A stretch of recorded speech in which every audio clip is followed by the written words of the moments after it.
मदनलाल की दो जुड़वा बेटियां थी। उसकी बेटी शिवानी बचपन से ही बड़ी सुशील थी। वो घर के सारे कामकाज भी जानती थी। लेकिन वही उसकी जुड़वा बहन रेणु एक नंबर की कामचोर थी। उसे घर का कोई काम करना नहीं आता था। इस वजह से उनके माता पिता हमेशा उसे डांटते थे और शिवानी की तारीफ किया करते थे, जिस वजह से वो अपनी जुड़वा बहन शिवानी से बहुत जलती थी। अब उन दोनों की शादी की उम्र हो चली थी, तो मदनलाल ने उनके लिए एक अच्छा सा घर ढूंढकर दोनों बहनों की शादी एक ही घर में कर दी। बहू, आज तुम दोनों की पहली रसोई है, तो खाने में सबके लिए कुछ अच्छा बना लेना। रेणु बहू, अपनी पहली रसोई के लिए सुबह का खाना तुम बना लो, और शिवानी बहू, रात को हम सबके लिए अपनी पहली रसोई तुम बना देना। ठीक है माँ जी। जाओ रेणु बहू, तुम रसोई में जाओ। रेणु रसोई में जाती है, लेकिन उसे तो खाना बनाना आता ही नहीं, इसलिए वो बहुत परेशान हो जाती है। माँ जी ने मुझे खाना बनाने के लिए भेज तो दिया, लेकिन मैंने तो आज तक नूडल्स के अलावा कभी कुछ बनाया ही नहीं। ऊपर से शिवानी भी बाहर है। समझ नहीं आ रहा कि अब मैं क्या करूँ। चिंता मत कर मेरी बहन, मैं आ गई हूँ। मुझे लग ही रहा था कि तू सोच सोच कर परेशान हो रही होगी। मैं तेरी मदद कर देती हूँ। शिवानी रेणु की खाना बनाने में पूरी मदद करती है। रेणु को तो सब्जी का तड़का लगाना भी नहीं आता था, इसलिए शिवानी अपने हाथों से सबके लिए खाना बनाती है। ये ले, सारा खाना तैयार है। नाश्ते में सबके लिए आलू के पराठों के साथ बूंदी का रायता रेडी है, और मीठे में मैंने सूजी का हलवा भी बना दिया है। जाकर सबको सर्व कर दे। रेणु बाहर जाकर सबको खाना सर्व करती है।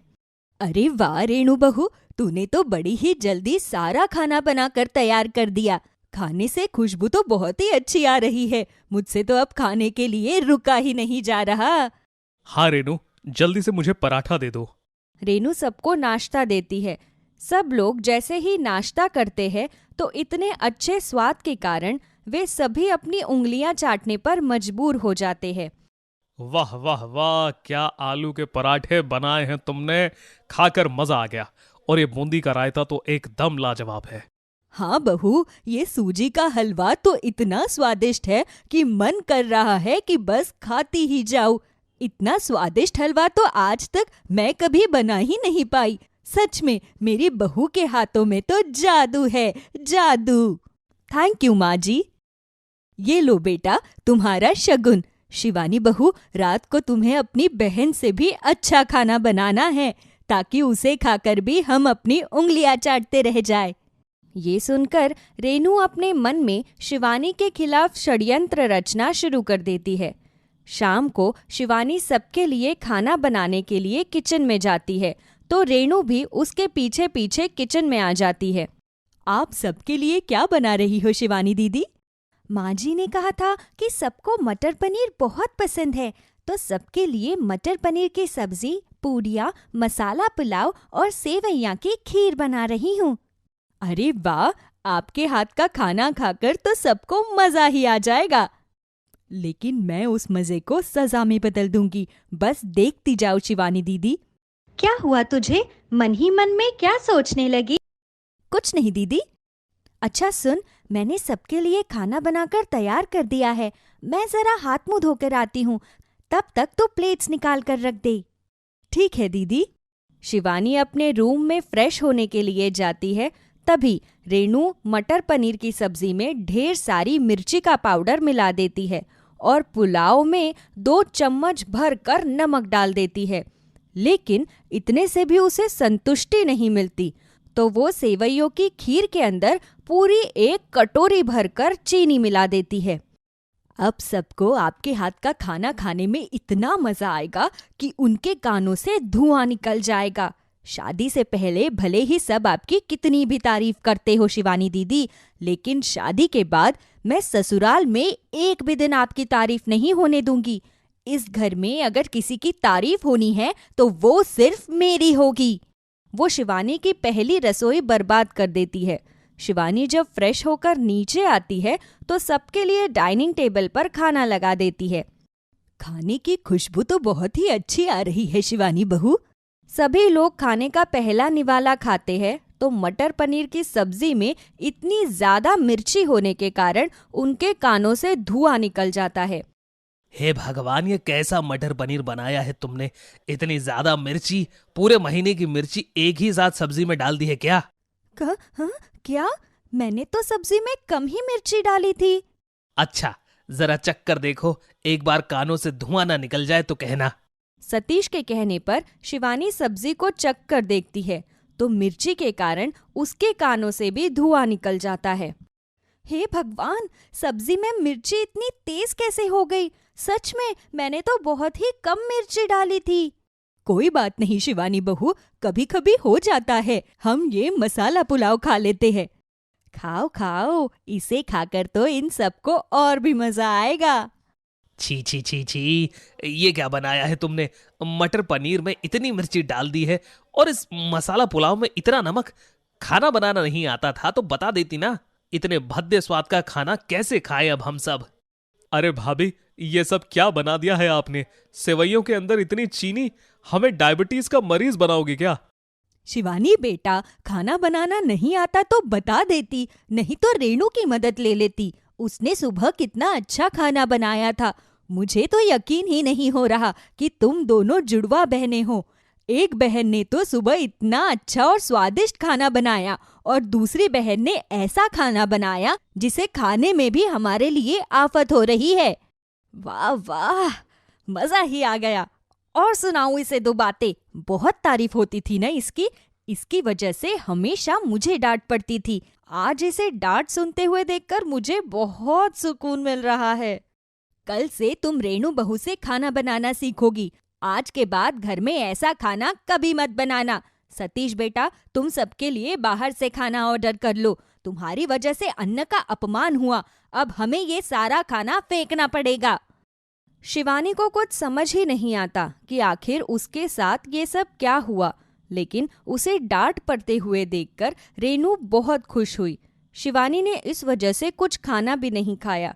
अगले दिन उसकी सास ने उसे चाय बनाने के लिए कहा तो शिवानी अपनी सास के लिए चाय बनाने लगी। तभी उसके फोन पर एक कॉल आई तो वो गैस स्लो करके अपने कमरे में फोन उठाने चली गई। तभी रेणु ने मौका पाकर चाय के अंदर बहुत सारी चीनी डाल दी। शिवानी जब अपनी सास को चाय देने गई तो उसकी सास ने चाय पीते ही उसे जमीन पर थूक दिया।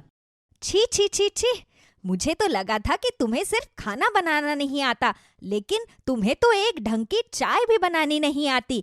तुमसे अच्छी चाय तो एक 15 साल का बच्चा बना लेगा। इतनी चीनी डाल दी है चाय के अंदर, किसी चीज का हिसाब है भी या नहीं है तुम्हें? बस जब देखो तब अन्न का बिगाड़ करती रहती हो। तुम्हारी बहन इतनी सुशील, इतनी समझदार है, ना जाने तुम कैसे हो गई हो। इन शब्दों को सुनने के लिए तो कितने सालों से मेरे कान तरस रहे थे। अब बस देखती जाओ शिवानी दीदी, मैं कैसे इस घर में आपका जीना हराम करती हूँ। रेणु आए दिन शिवानी के खाने को खराब करती रही, जिस वजह से हर कोई शिवानी पर चिल्लाता, जबकि शिवानी हमेशा रेणु के खाना बनाने में मदद करती, लेकिन फिर भी रेणु उसके साथ इतना बुरा करती।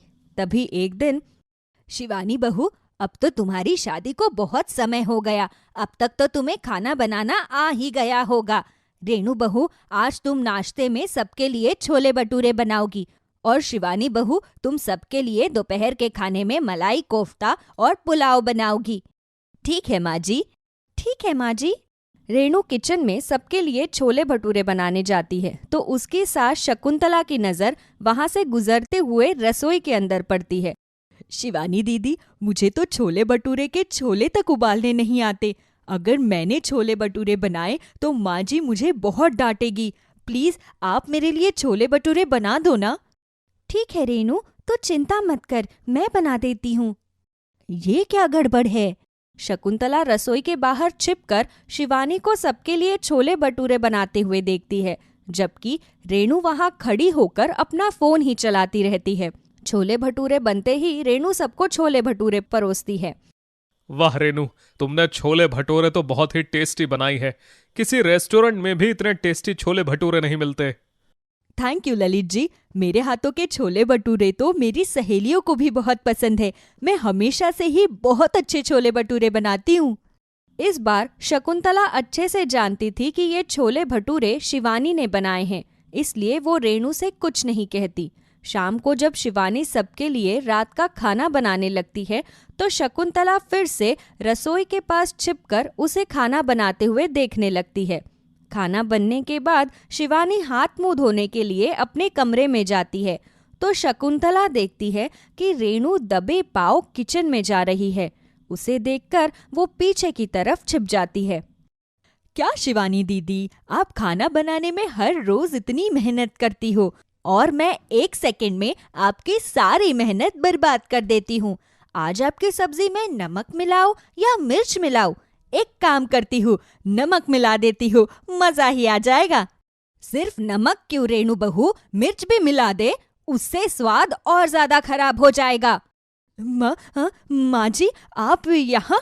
मैं तो बस दीदी की मदद करने आई थी। अरे माँ जी, आप यहाँ? आपको कुछ चाहिए क्या? नहीं शिवानी बहू, मुझे कुछ नहीं चाहिए। ठीक है माँ जी, मैं बस अभी खाना लगा ही रही हूँ। अरे रेणु, तुम यहाँ क्या कर रही हो? ये वही कर रही है शिवानी बहू जो हर रोज करती है। क्या मतलब? माँ जी, मैं कुछ समझी नहीं। जैसा हर रोज से तेरे बनाए हुए खाने को खराब करते आई है, वैसे ही आज भी तेरे खाने को खराब करने आई है। अच्छा हुआ जो आज सुबह नाश्ते के वक्त मेरी नजर रसोई में पड़ गई, तब मुझे पता चला कि इसे तो खाना बनाना आता ही नहीं है। आज तक इसके नाम से हमने जो भी खाना खाया है वो सब तो तुम बनाती हो, और जब वो खाना इतना स्वादिष्ट होता है तो जब तुम बाद में हमारे लिए खाना बनाती हो तो उस खाने का स्वाद इतना बुरा कैसे हो जाता है? रेणु पर तो मुझे सुबह से ही शक हो गया था, लेकिन मैं बस अपने शक को यकीन में बदलना चाहती थी और वैसा ही हुआ जैसा मैंने सोचा था। तुम्हें जरा भी शर्म नहीं आई अपनी ही बहन के साथ ऐसा करते हुए? मुझे माफ कर दीजिए। बचपन से ही हर कोई सिर्फ शिवानी दीदी की ही तारीफ करता था और मुझे हमेशा डांट पड़ती थी, इसलिए मैं हमेशा इनसे जलती थी। इसी वजह से मैंने ऐसा किया। आप सब मुझे माफ कर दीजिए, मुझे अपनी गलती का बहुत पछतावा है। कोई बात नहीं रेणु, ये सब तो मैं पहले दिन से ही जानती हूँ। मैं बस चाहती थी कि तुम्हें खुद से अपनी गलती का एहसास हो, इसलिए मैंने तुम्हें कभी कुछ नहीं कहा। लेकिन तुम्हारी गलती का एहसास होने से पहले ही माँ जी ने तुम्हें देख लिया, वरना मैं इस सच को कभी किसी के सामने नहीं आने देती। शिवानी की बातें सुनकर रेणु की आंखों में आंसू आ जाते हैं। वो शिवानी को गले से लगाकर उससे माफी मांगती है। शिवानी भी बड़ा दिल रखकर उसे माफ कर देती है। उस दिन के बाद रेणु फिर कभी ऐसी कोई हरकत नहीं करती और अपनी बहन के साथ अपने ससुराल में मिलजुल कर रहती है।